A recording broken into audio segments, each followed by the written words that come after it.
masing-masing akan berkompetisi, namun di dua provinsi yang berbeda. Jadi mohon kiranya kepada seluruh lapisan masyarakat untuk doa dan dukungannya kepada anak kita, putri kita asal Kabupaten Sopeng di ajang Liga Dangdut Indonesia.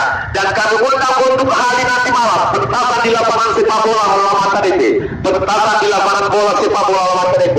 Bola putri kita selfie bersama Tina di ajang Liga Dangdut Indonesia akan berkompetisi nantinya tentunya di ibu kota Jakarta. Olehnya itu kepada seluruh masyarakat kami himbau bahwasanya silakan Anda mendukung. Kami mohon doa dan dukungannya untuk putri kita, untuk anak kita selfie bersama dengan